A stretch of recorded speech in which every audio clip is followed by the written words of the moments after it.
हर महादेव जी की जय हो, मैया पार्वती जी की जय हो। एक सावन के हम लेके शंकर जी के हम गीत सुनाते हैं,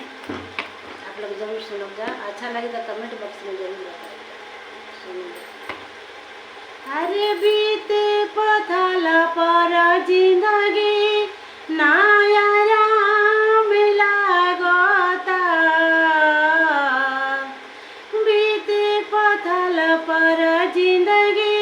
नया राम लागता,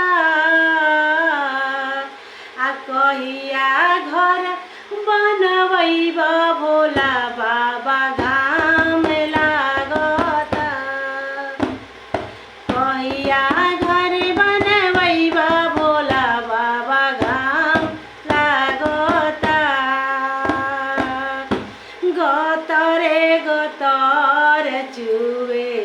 टूटही पालानी, गतरे गतर चुए टूटही पालानी, बरसेल सावन बाबा हम भिंजतानी,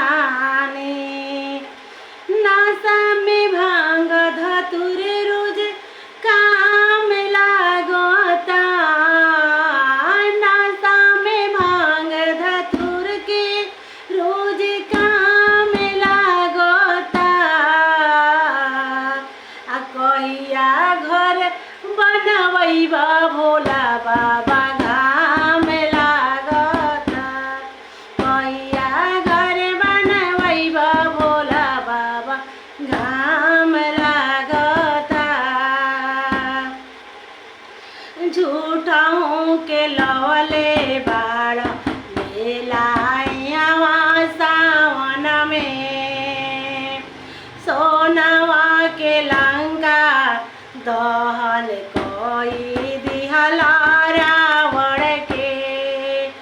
झूठों के लवले बाड़ मेलाए हवा सावन में,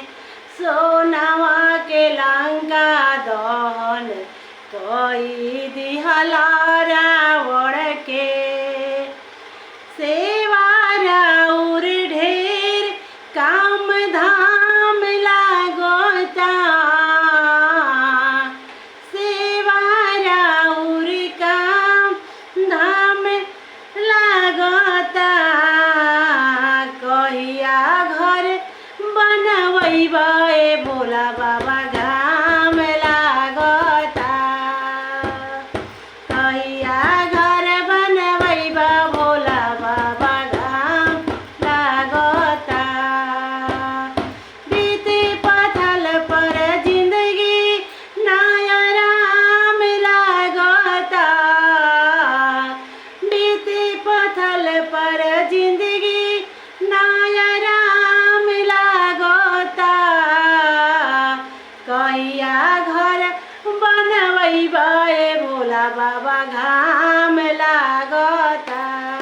कहिया घर बनवैब भोला बाबा घाम